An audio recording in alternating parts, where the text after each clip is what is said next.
They thought they could take his land. A powerful HOA, backed by corrupt officials and wealthy developers, rolled into town, building 99 luxury homes on Johnny Silverfish's farmland without his permission, assuming he was just another helpless landowner who wouldn't fight back. But what they didn't know was that Johnny had been expecting this. For years, he had carefully laid a legal trap, a master plan so ironclad that by the time the HOA realized their mistake, it was already too late. What followed was one of the greatest real estate takedowns in history, a court battle that bankrupted the HOA, forced them to demolish everything they had built, and permanently erase them from existence. This is the incredible true story of how one man outsmarted an entire corporation, reclaimed his land, and made sure no one would ever try to take it from him again. Johnny Silverfish had never been an ordinary man, and his land was anything but ordinary. He had inherited his sprawling 500-acre farm from his grandfather, a shrewd man who had lived through eras of land disputes and property wars, passing down not just fertile land but a deep-seated knowledge of how to protect it. The Silverfish name had been tied to this land for generations, a stubborn holdout in a world where developers gobbled up every last patch of soil to build yet another chain of luxury townhomes, high-rise apartments, or corporate shopping plazas. But Johnny knew the land was worth far more than what the greedy hands of progress saw. It was his legacy, his family's sweat and blood, a symbol of resilience in a landscape that was ever-changing. To outsiders, he was just an aging farmer, weathered by years of hard work and isolation, a relic of a bygone era.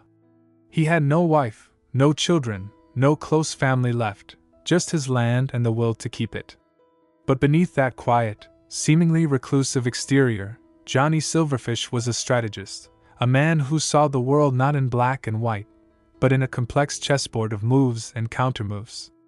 And for years, he had watched the rise of homeowners' associations like a slow-moving plague, creeping across the countryside, consuming land, dictating rules, bleeding people dry with endless fees and regulations, turning once-free landowners into subjugated residents bound by arbitrary bylaws.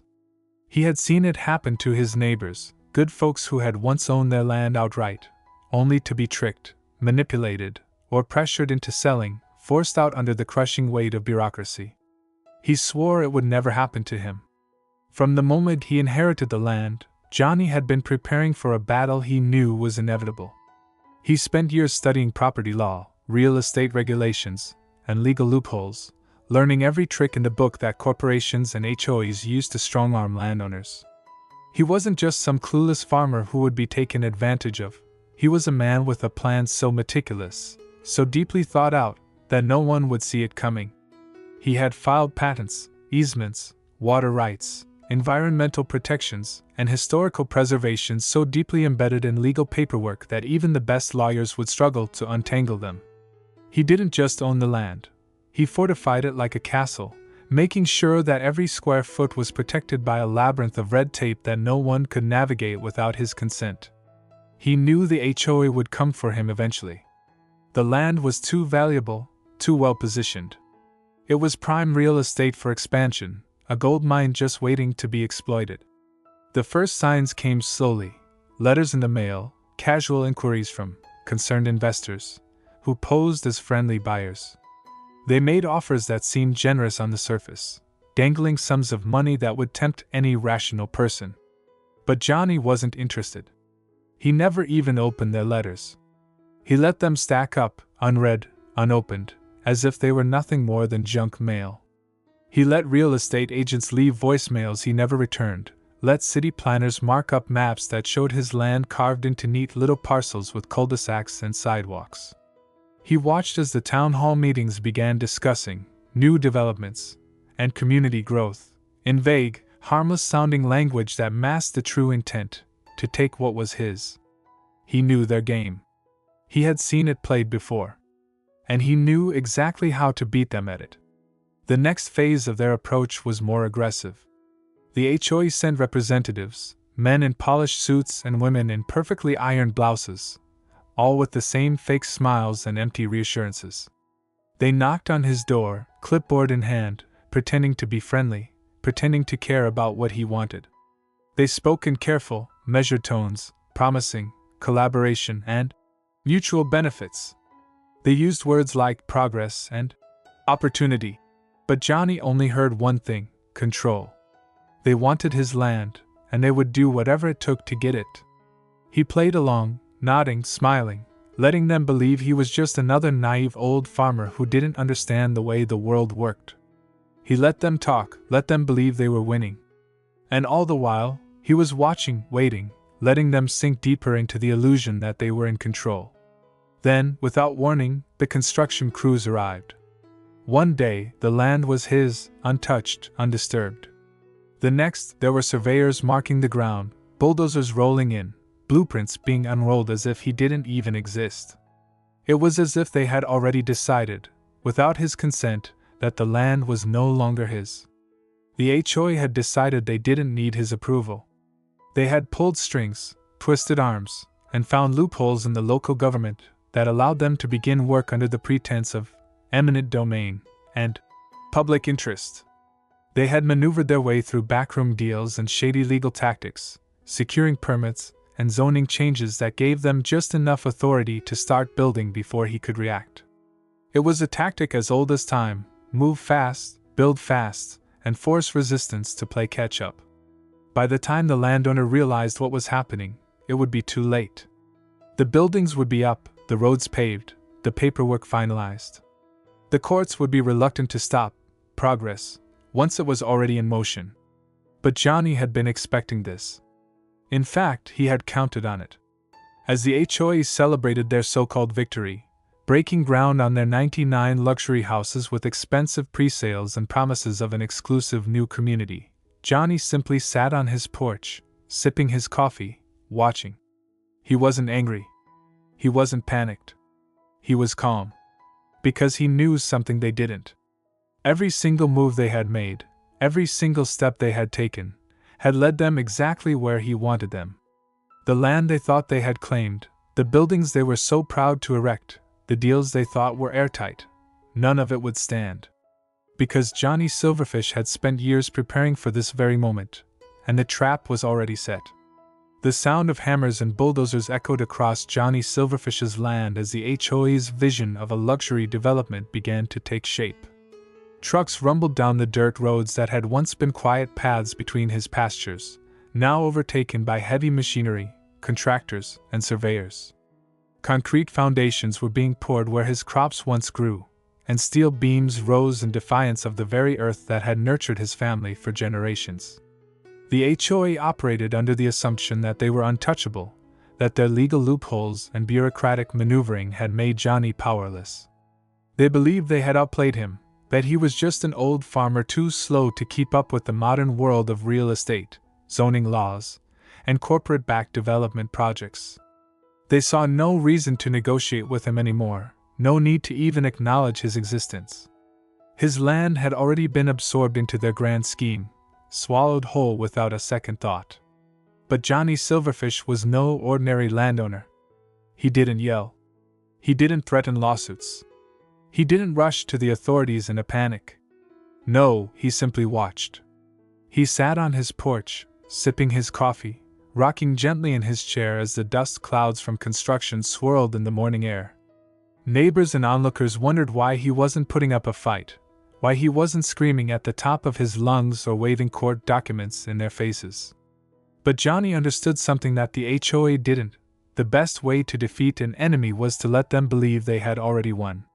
The HOA was a monster born of arrogance and greed, and its leaders, wealthy investors, power-hungry board members, and corrupt city planners, were too blinded by their own self-importance to recognize when they were walking into a trap. And that was exactly what Johnny had laid out for them. He had spent years making sure that any attempt to take his land would be a slow, painful, and costly disaster. He had buried clauses in his property's deeds, hidden protections within its legal framework that not even the most seasoned lawyers could easily undo.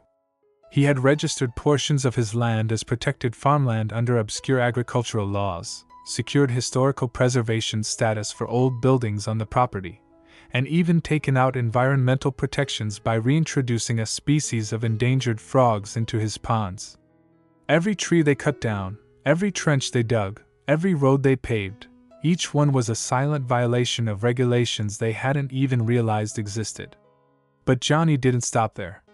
Over the years, he had made friends in the right places: local government officials who didn't like the HOA's corporate meddling, environmental groups eager to protect historically significant landscapes, and independent surveyors who had helped him create an airtight legal web around his land.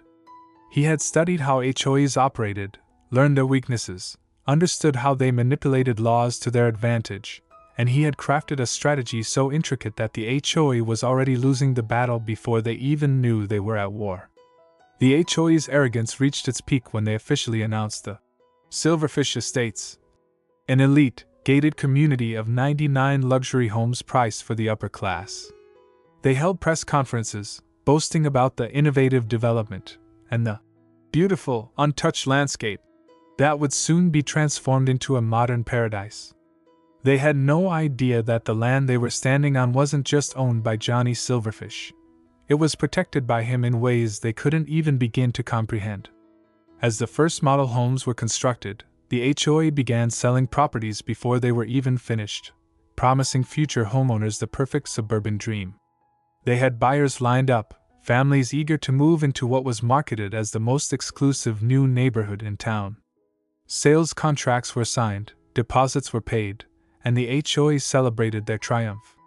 They even had the audacity to send Johnny an eviction notice, claiming that his farmhouse was now within the newly established HOA jurisdiction, and he would have to abide by their rules or leave. Johnny didn't even bother to respond. He just smiled. Because the moment they sent that notice, the moment they put their claim to his land in writing, they had officially set foot into his trap. The HOA had unknowingly broken nearly half a dozen laws in their reckless expansion, and Johnny had been documenting every single violation. He had photographic evidence of protected trees being cut down, videos of rare wildlife habitats being bulldozed, and records of illegal rezoning approvals that had been pushed through without the proper environmental assessments. Every single piece of evidence was neatly filed away, waiting for the perfect moment to be unleashed. And that moment was coming. The HOA believed they had won, but what they didn't realize was that they had built their empire on land that wasn't just Johnny's property. It was a legal minefield. And soon, every misstep, every overlooked detail, and every single crooked deal they had made to seize his land would come crashing down on them. Johnny had waited patiently for this day, and now, as the HOA reveled in their so-called victory, he knew the real battle was about to begin. Johnny Silverfish had always known that the HOA would come for his land. He had watched them consume everything around him, turning open spaces into soulless suburban grids, replacing natural beauty with asphalt and streetlights. But while other landowners had been caught off guard, Johnny had been waiting. Every move the HOA made was one he had already anticipated. Every legal loophole they thought they had found was one he had sewn shut years ago. The best traps, he believed, weren't the kind that snapped shut in an instant. They were the kind that let the prey wander deeper and deeper, until escape became impossible. And now, the HOA had wandered right into his web. The first mistake they made was assuming that because the land was open, it was free for the taking. What they didn't know was that Johnny had strategically filed a complex patchwork of ownership clauses and legal protections over his property, dividing it in ways that made it legally impossible to develop without violating multiple regulations. Some sections of his farm were under agricultural protection laws, meaning they couldn't be rezoned without extensive environmental assessments that the HOA had conveniently ignored. Other sections were tied up in historical preservation, thanks to an old barn on his land that had been deemed culturally significant by the local historical society. That barn had once belonged to a Civil War-era farmer, and because of that, it couldn't be removed without government approval. The most brilliant part of Johnny's trap, however, was something so subtle that the HOA had completely overlooked it: the subsurface mineral rights. Years ago, Johnny had quietly sold off the mineral rights to an independent company while keeping ownership of the surface land. It was a little-known loophole in property law. Just because someone owned the land didn't mean they owned what was beneath it. That meant any structure built on the land technically sat atop resources owned by someone else. And in this case, the company that now owned those rights wasn't just any company. It was a firm run by a close friend of Johnny's, one that specialized in halting developments through legal injunctions. In other words, the HOA had built their entire luxury community on land that, legally, they had no right to use. But Johnny didn't spring his trap right away. No, he let them keep digging their own grave. As the HOA continued construction, Johnny quietly filed cease and desist letters through multiple channels, environmental boards, historical societies, even indigenous land rights organizations that had ties to the area. He contacted federal and state agencies that specialized in land disputes, ensuring that by the time the HOA even realized there was a problem, they would already be drowning in paperwork. Then, when the HOA sent him an official letter stating that his farmhouse was now under their jurisdiction, he made his move. Johnny's first strike was swift and devastating: a federal lawsuit against the HOA for unlawful seizure of protected land. The lawsuit detailed every single violation the HOA had committed: illegal rezoning, environmental destruction, fraudulent land acquisition, and even misrepresentation to homebuyers. Because Johnny had let them build without resistance, he had collected an overwhelming amount of evidence against them. And because he had waited until their project was already underway, the HOA had sunk millions of dollars into a development that now stood on legally compromised land. But Johnny wasn't done.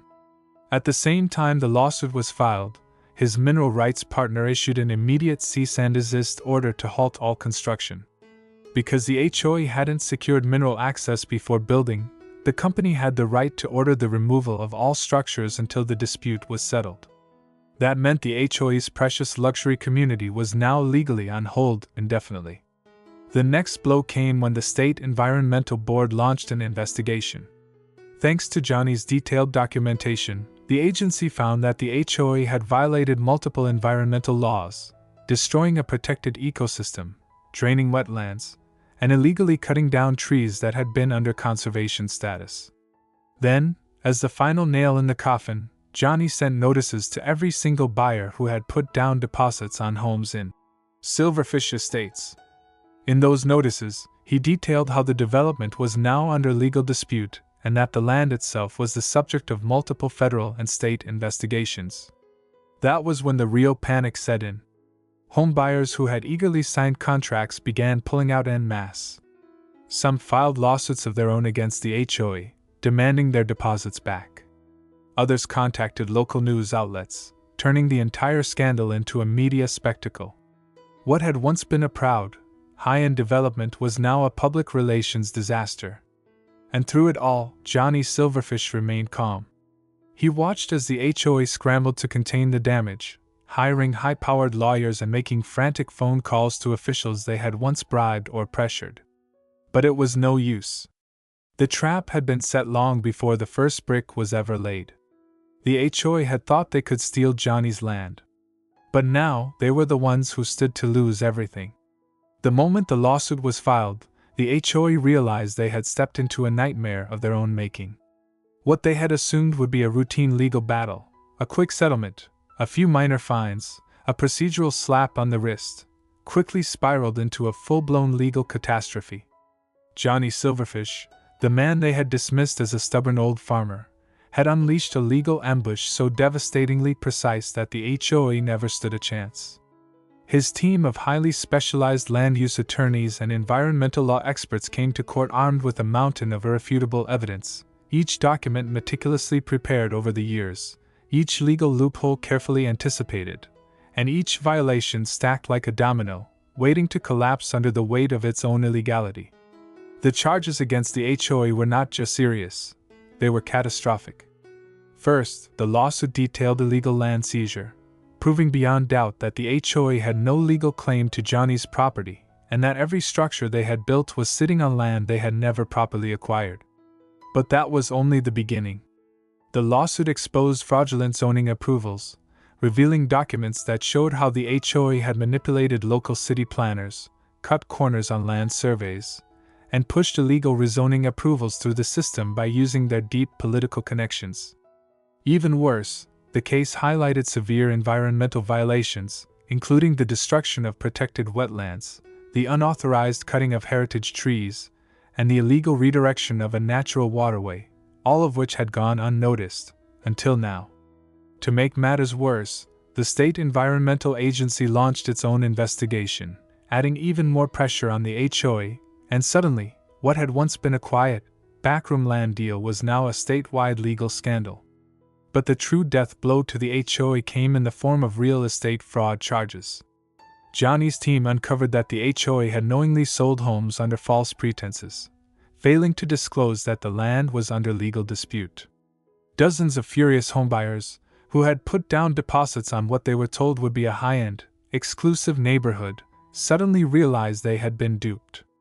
As word of the lawsuit spread, these buyers banded together and filed a massive class-action lawsuit against the HOA, demanding full refunds and additional damages for the fraudulent sales.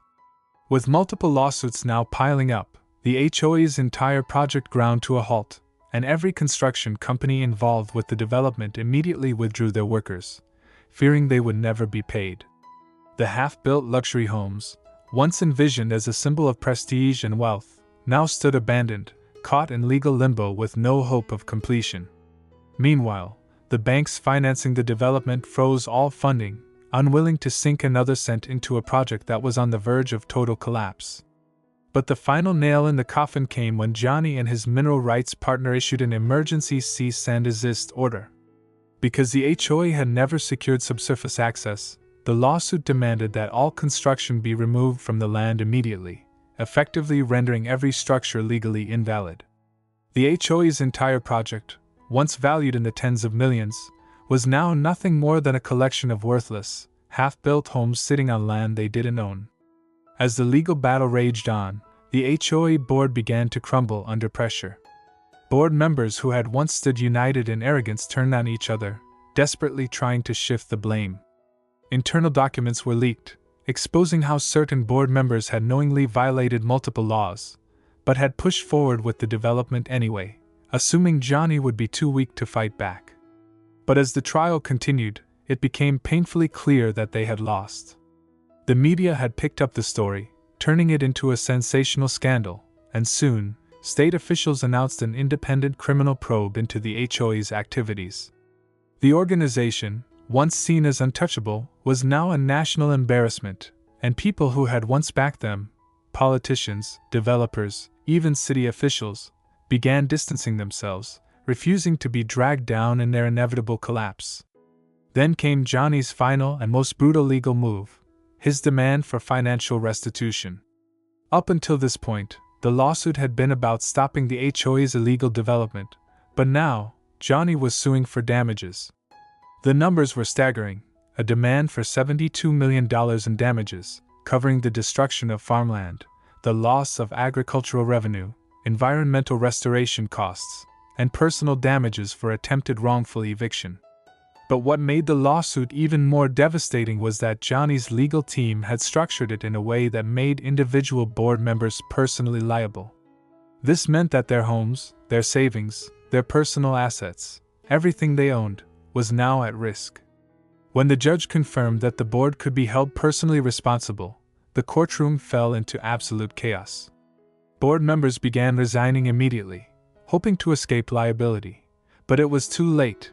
They had signed off on the illegal development, and now they would pay for it. The verdict was swift and overwhelmingly in Johnny's favor. The court ruled that all construction on his land was to be permanently halted, all unauthorized structures were to be removed at the HOA's expense, and full financial restitution was to be paid directly to Johnny Silverfish. The HOA, once a powerful force in the town, was completely dismantled. The board members, who had once sat in their luxurious homes making deals in dark corners, now found themselves financially ruined, some even facing criminal charges for fraud and environmental destruction. As Johnny walked out of the courthouse, victorious and unmoved by the chaos he had left in his wake, a reporter approached him, shoving a microphone in his face. "Mr. Silverfish," she asked, "do you have anything to say to the HOA board members who tried to take your land?" Johnny simply adjusted his hat, glanced back at the courthouse, and smirked before delivering his final words. "You should have read the fine print. With the courtroom battle behind him and the HOA officially dismantled, Johnny Silverfish stood as the undisputed victor in a war that had lasted years, a war fought not with fists or weapons, but with patience, strategy, and an ironclad legal defense that had crushed one of the most powerful organizations in the county. What had started as an attempt to force him off his own land had turned into one of the most catastrophic legal failures in real estate history, leaving the HOA financially, legally, and reputationally obliterated. The once pristine, half-built community that was supposed to be the luxury jewel of the region now sat abandoned and decaying, a graveyard of greed, arrogance, and blind overconfidence in a system that had finally turned against them. With the ruling in Johnny's favor, every single structure the HOA had erected had to be torn down at their expense, a process that would cost millions more than they had ever planned for. But with their accounts frozen, their assets seized, and their board members facing personal liability for damages, there was no money left to fund the cleanup. The contractors who had once lined up to build their vision of a modern suburban paradise now refused to return, knowing that the project was doomed beyond recovery. The land that had been stolen was now legally returned to Johnny, but it was more than just a legal victory. It was a testament to the power of resilience, intelligence, and a refusal to be bullied by corporate greed. But Johnny wasn't done yet. While the HOA crumbled under its own weight, he took the opportunity to enact the final phase of his plan, the absolute and total erasure of everything they had ever built on his land. He filed for a full environmental restoration grant, citing the damage done to his farmland, the destruction of his ecosystem, and the illegal contamination of his water sources. Thanks to the overwhelming evidence from his lawsuit, the grant was approved immediately, and state-funded environmental agencies were dispatched to reverse every piece of damage the HOA had caused. Bulldozers that had once destroyed his land in the name of progress now worked tirelessly to restore it to its original form, uprooting every last trace of the fraudulent luxury development that had threatened his home. The cul-de-sacs were ripped apart, the paved roads were dug up, and the artificial landscaping that the HOA had tried to force upon his land was hauled away in dumpsters, piece by piece, until not a single trace of their presence remained. It was as if they had never even been there. Meanwhile, the former board members of the HOA faced the full consequences of their actions. Some had declared bankruptcy, unable to pay the personal damages the court had ruled against them. Others fled town, their reputations shattered beyond repair, with no hope of ever being trusted in real estate or property development again.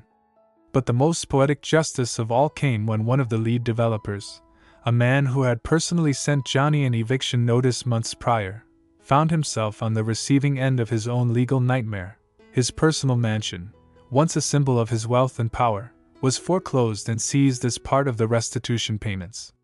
The man who once tried to take Johnny's land now had no land of his own.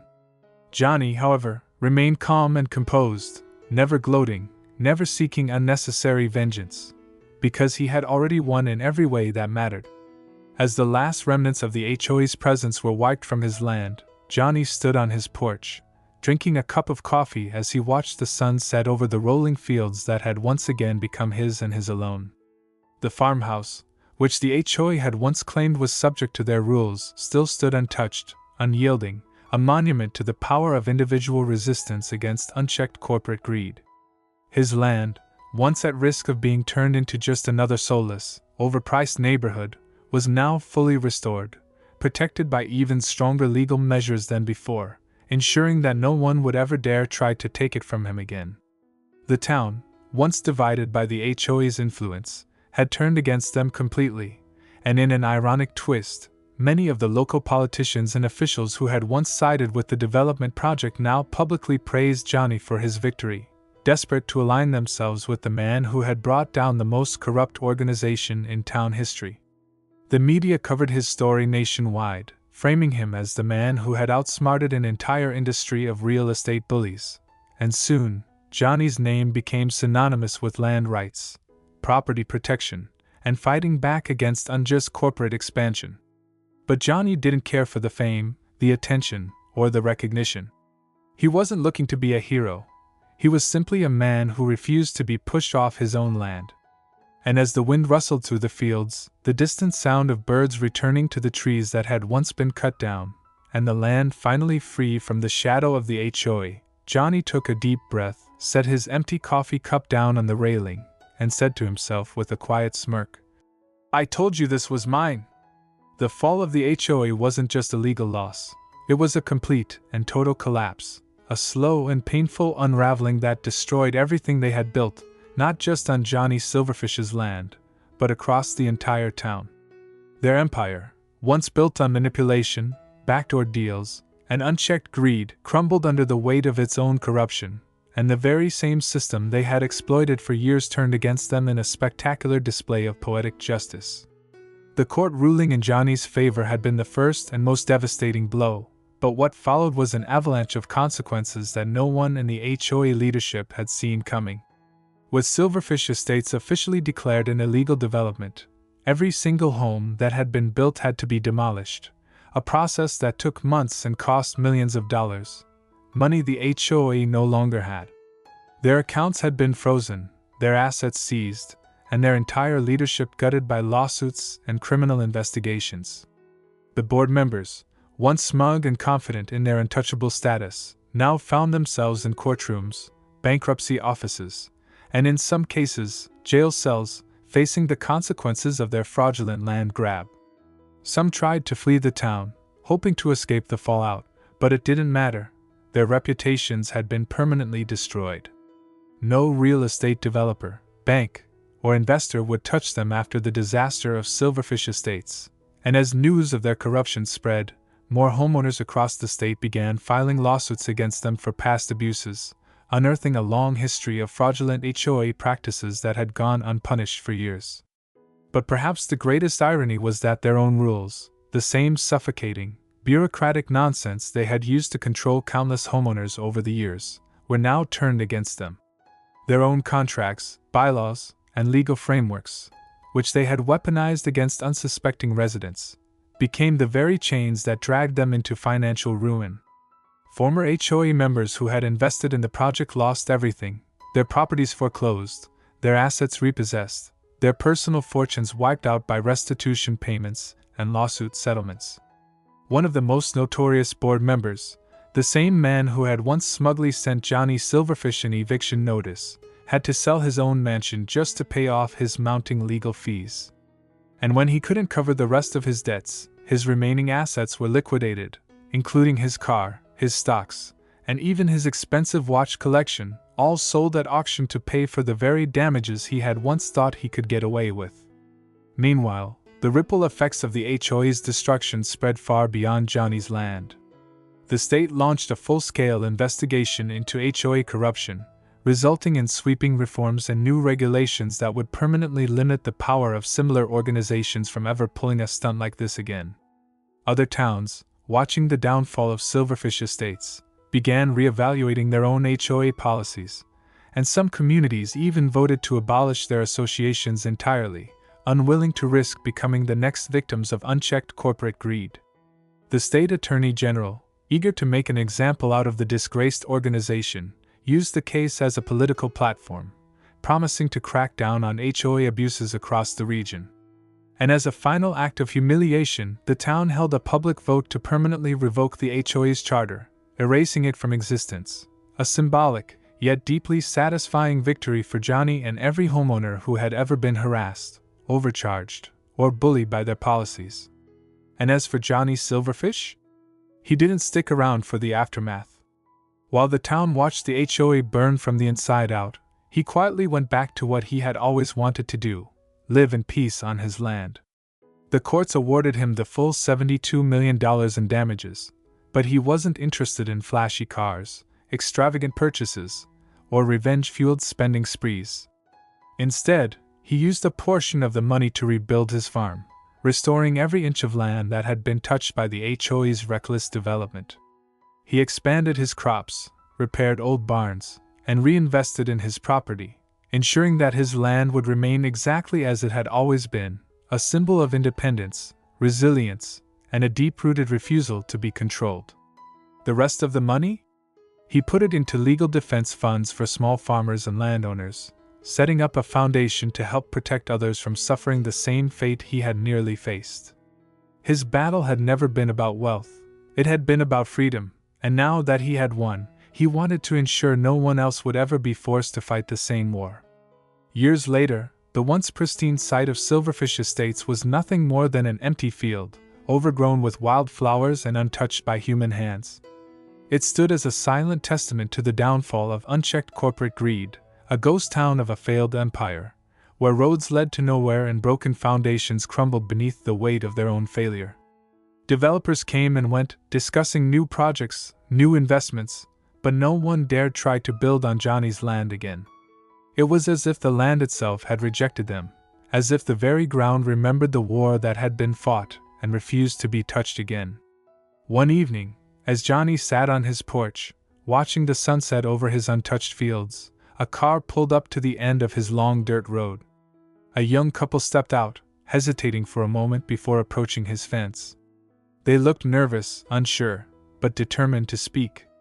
Johnny set down his coffee, rose from his chair, and walked to meet them. "You Johnny Silverfish?" the man asked, holding out a set of papers. Johnny nodded. "We just bought a house down in town," the man continued. "We heard about what happened here.